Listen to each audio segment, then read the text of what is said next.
and the cards you're dealt. You often hear that concept in life.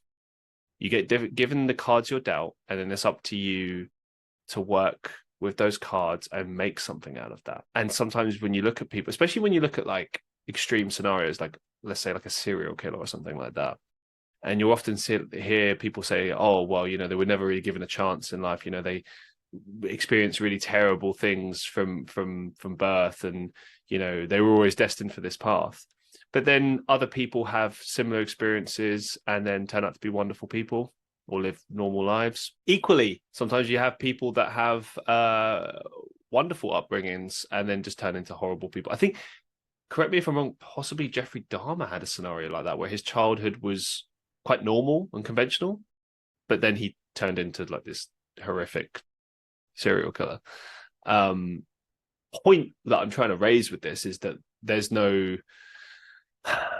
like set kind of, like, oh, well, if you're born into this is what your life will become.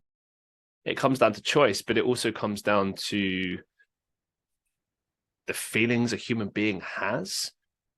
And, you can argue that it's just mental illness. That could be an argument.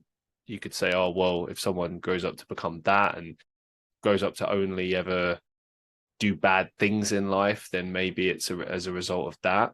But then there are people who definitely aren't ill. They're just bad people, which then begs the question, like, how can you be born evil, born a bad person? You take someone like, okay, it's slightly down a controversial route, but like Adolf Hitler. If you take that human being, you can argue that all of the decisions he made as a human being all kind of built up from one area over time and led him down the route that he went on. But then there's like questions of like, maybe it would have been all different.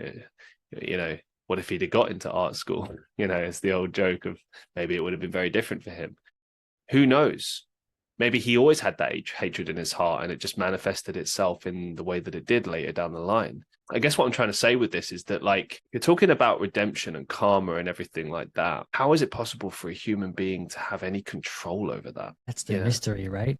Like, why is one person's karmic path like a Nazi prison guard, and then the other person's karmic path is Mother Teresa, Yeah. And that's why I like to talk about, like, on my podcast, we talk a lot about like the concept of there not being anything that is ever done in the form of hate. And we talk about Hitler in regards to that, but I think it's easier to talk about it in the form of like a Nazi prison guard. And this is a Jordan Peterson thing. If you ever listen to him speak, he talks a lot about this. And it's like Nazi prison guards were just people.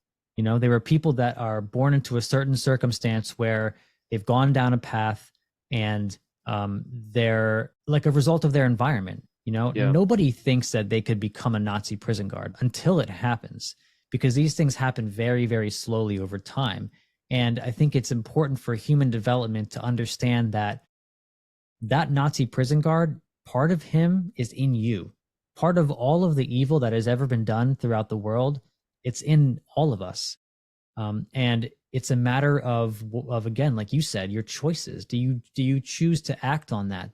And what determines that? Is there some sort of like deterministic, like, again, if you want to go back to like the spiritual Buddhist cosmology of karma, like, is there something that determines whether or not your karmic path leads in a direction of like evil or a direction of love? And it's a really difficult paradox to balance in your mind, because you don't want to think that any of us are capable of these evil, heinous acts. But I think it's important to realize the humanity in everyone, and to understand that, we do have the autonomy and the responsibility to make the right choices, to not turn into that, and to maybe correct our karmic path if it does end up being an evil one.